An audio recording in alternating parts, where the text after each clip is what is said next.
Ladies and gentlemen, strike teams are now being deployed to farms in California's Central Valley to ensure that appropriate distancing and worker protection measures are being taken. Looking at this article, the country's most productive farmland happens to now be one of its worst COVID-19 hotspots. Just as the meat packing factories that are the central points of failure in our country's meat process happened to be hotspots around the nation, and that caused millions of livestock to be culled because farmers and ranchers had no place to take their animals. Just as that happened earlier in the year, now that it's harvest season, so too does California's Central Valley happen to be one of our biggest areas of concern, according to Governor Newsom. It just happens to be there where 25% of all American food is grown. That's more than half of all fruits, vegetables, and nuts. And mind you, America doesn't just feed itself. We are still feeding and exporting a lot of food to a lot of countries around the world. So when Newsom and these advocacy groups target 25% of all of America's food production and start sending in strike teams to ensure that they are shut down and that we don't produce food. Ladies and gentlemen, this is what it looks like when you shut down the food supply of a nation, indeed of the world, in the big picture here. Now, this path has been paved over the past few months, as I've covered, by Ontario, where advocates started demanding that they shut down farms. That's literally what they're calling for here in order to protect harvest workers from getting sick. They then started doing mandatory farm worker testing, which of course means mandatory farm worker testing false positives, and so they would go in and shut down the farms without even thinking, what about the food? What about our food production? We're just effectively shutting down farms here because of this test results. We're getting a lot of the same things here now in the United States, now that it's starting to be harvest season here. It's not just the Central Valley. Here are more communities in Washington where already earlier in the year, Governor Jay Inslee said, it's too dangerous to go outside. Don't even bother harvesting the apples. Just stay inside, put on your mask. We're not going to worry about food this year. We're going to let it go. In the summer months, the tiny community of Brewster, Washington on the shores of the Columbia River becomes the heart of America's apple industry. Those workers are now at the heart of a massive surge in cases that has made Okanagan County one of the hardest hit areas in the world. Ladies and gentlemen, this is what it looks like to shut down the food supply of a nation. That's just on the food, on the crops. The same thing continues to happen, the same advocacy as a backdrop against which to shut down food production. Unions are now suing the USDA over faster chicken plant production speeds. In other words, slow it back down, stop producing food. These unions are suing based on the data that was gathered by this Working at Tyson campaign, which was sponsored by big media companies. So the whole thing is an orchestrated agenda here to shut down food production, and it's working. That's why we're seeing beef prices up 20% this last quarter. Food prices are skyrocketing across the board, double-digit increases it's just wild, for eggs as well. Now, this is what it looks like to take out a country with a big distributed food production and food supply system like the United States. It's easier to do in a place like Beirut, where they have 85% of their grain silos right there next to the port that takes in 60% of the country's imports. So a massive explosion, we've all heard about this by now, that took both of those things out. And putting those numbers, here it is from S&P Global, putting those numbers right out there. The port handles 60% of all Lebanese imports, meaning they don't have the capability to even ingest. They can't take in new food, new goods of any sort at this point. They've lost that port. And indeed, those stores, as I said, that's 85% of their cereals that were stored in that facility. Now, fortunately, the food was already distributed because they've been facing economic crisis, or unfortunately, depending on how you look at it. They've already been facing economic crisis, so most of that cereal had already been distributed, and the food itself wasn't lost. But notwithstanding, the port itself and the ability to store grains are both gone. That's how easily it was done in Beirut. And it's being done in other parts of the Middle East right now as well. That's why they're able to say, yeah, we're going to have catastrophic food shortages ahead because we import 90% of our food and we just lost the port and our stores. It's gone now. Fear of food shortages after Beirut explosion hits our entire grain reserves, leaving the nation, quote, with less than a month's worth of reserves, but enough flour to avoid a crisis, according to the economic minister. Nothing to see here. Nothing's wrong. Don't panic. Like I mentioned, there are other parts in the last 48 hours. The food wars are really going hot. In the Middle East especially. A food warehouse was the site of an initial fire outbreak in Iraq, which actually expanded eventually to cover several food warehouses. It's a huge fire there. Also in Iran, there was a fire at a livestock company, which needless to say will not be turning out as many heads of cattle. So food production, food storage, literally just exploding across the Middle East right now. And there's something going on there, folks. There's a trend, an event to watch. Something is being precipitated when you just deprive instantaneously people of food production and food storage and the ability to import food. Sudan as well, they're already eating their seeds for next year, so this crisis will necessarily worsen because there won't be any crops. Other parts of the world also are facing, U.S., we just said, is being attacked by political forces, by the agenda. But China as well, as we've been covering, is flooded out completely right now. There are signs, lots of speculation about what happens if the Three Gorges Dam busts. But without even speaking to that, without even exploring that, they are already having huge blows to their production of many crops. Indeed, Forbes here, China food crisis, rising domestic prices and huge import purchases send a signal. Yes, they're having a food crisis there. Quote, the world's most populous nation will probably not run out of food, but prices are rising and hints of tightening supplies are beginning to appear. Things may get worse before they get better. Above average rainfall and rising floodwaters aren't just threatening the dam. Rain and flooding are already disrupting rice, wheat, and other crop productions in provinces all along the Yangtze River. Last week, also, press reports emerged citing the poor quality of some of their corn inventories, some of which is already years old. This report coincided with 2 large purchases of corn. Not just large, these purchases of corn from the U.S. are ridiculously large. China accelerating U.S. corn buy. There's a chart here that shows these last 3 purchases just in July. It's basically one huge purchase. And if you put those bars next to each other to represent that, it is literally off the charts. The size of the amount of corn that China is sucking out of the United States. For some reason, we just let them take all our food because of the trade deal. But the video that I mentioned, here it is, that was caught on social media and made people start questioning the state, wondering if the communists actually have this much corn stored or if it's all going bad. And so in response, they banned devices from entering granaries. No one can even bring your phone in.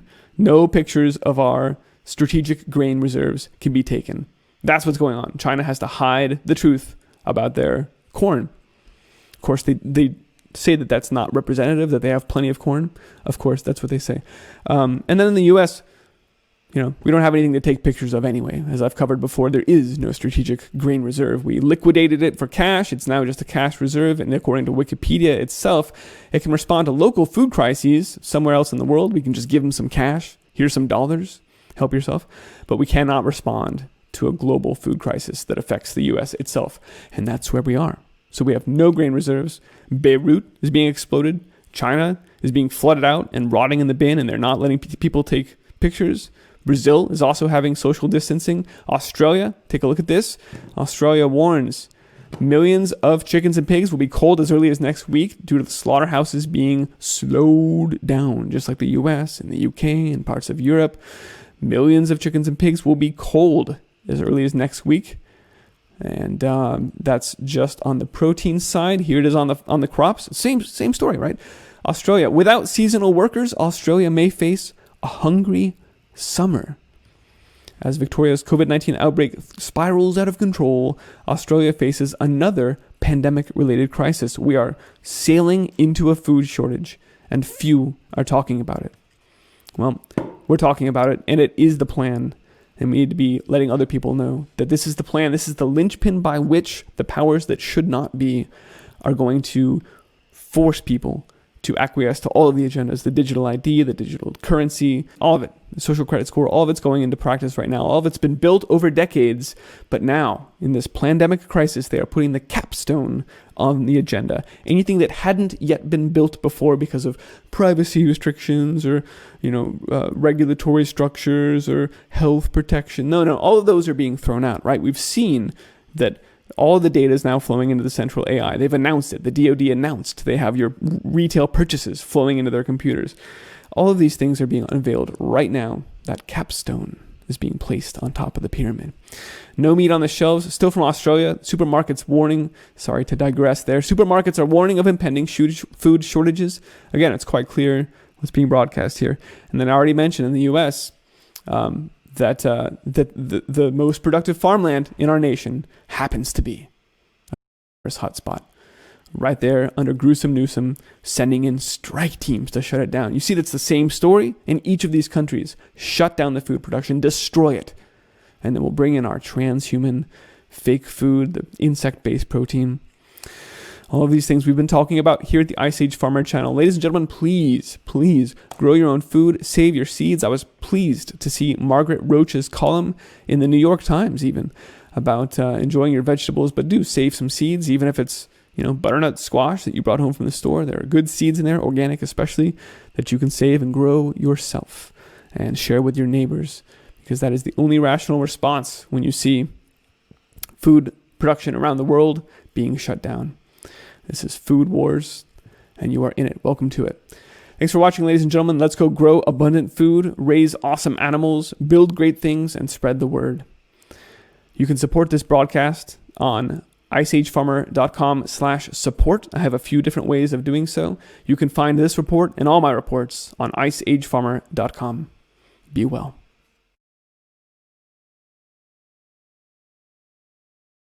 Ladies and gentlemen, the states are stockpiling food, tons of it. We're learning now, suddenly. After months of being told everything's fine, there's no need for you to panic. In fact, they've discouraged you from buying goods. And remember, they even blamed the shortages of canned goods that we've seen in the store on you for buying too many canned goods. But it turns out that was all bollocks.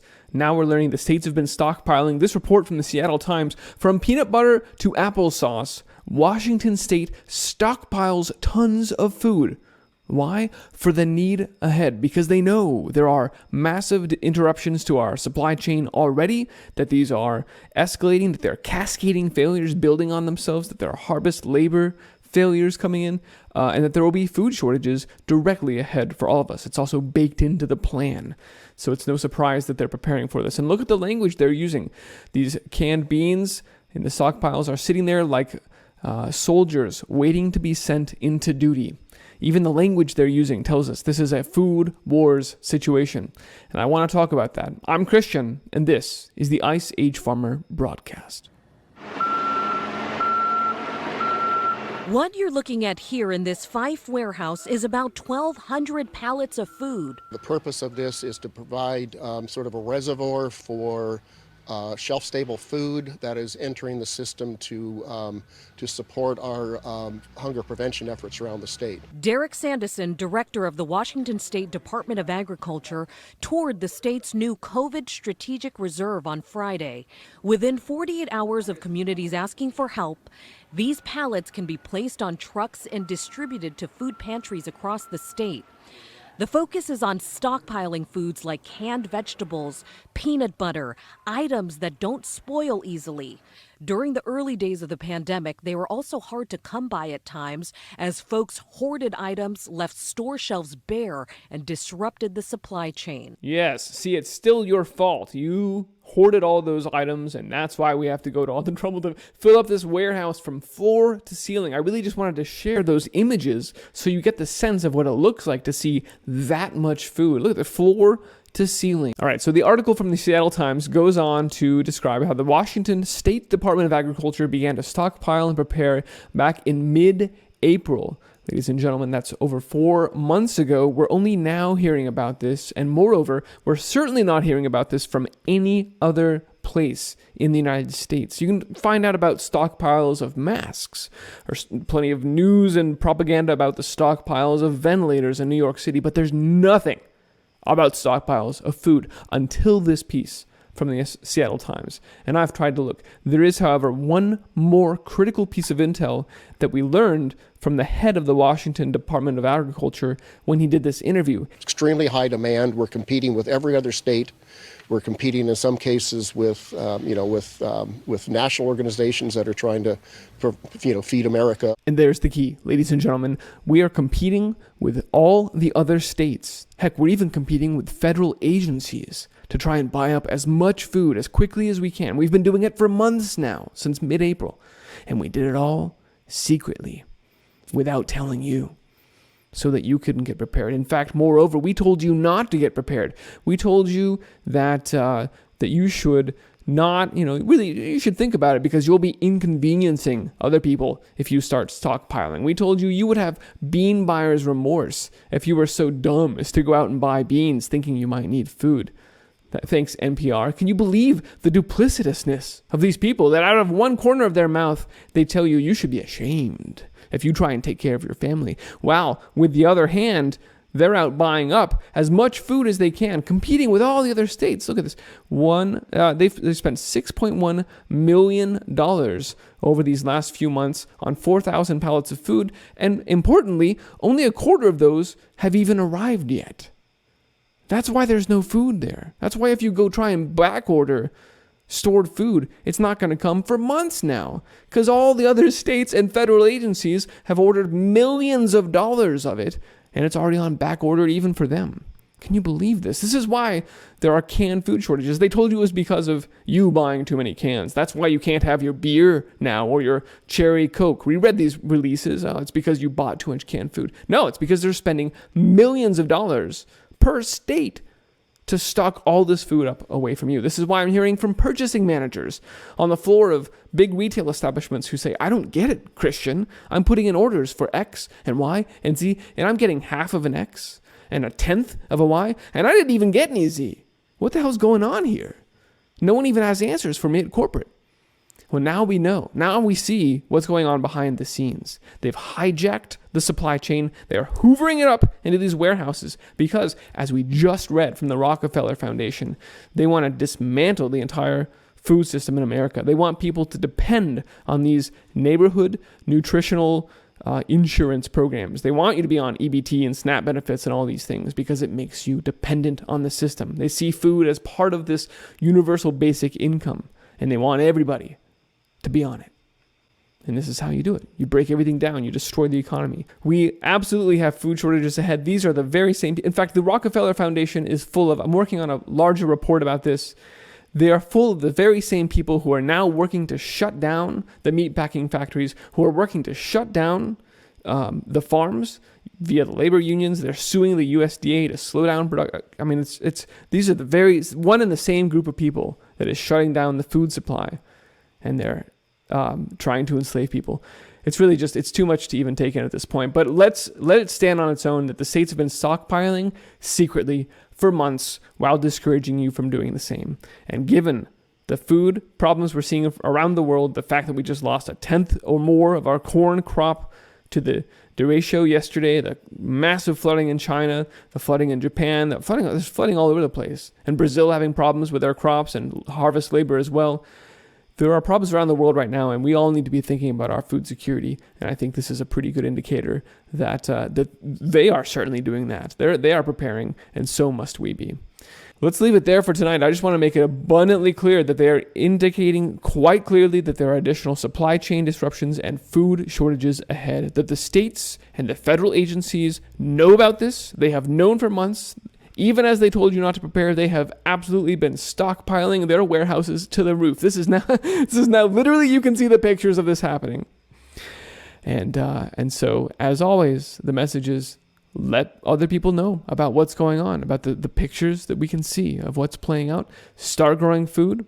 Start saving the seeds. Share those seeds with the people around you so that we can all grow beautiful, abundant food, raise terrific, healthy animals, and build fantastic things and awesome futures for our children.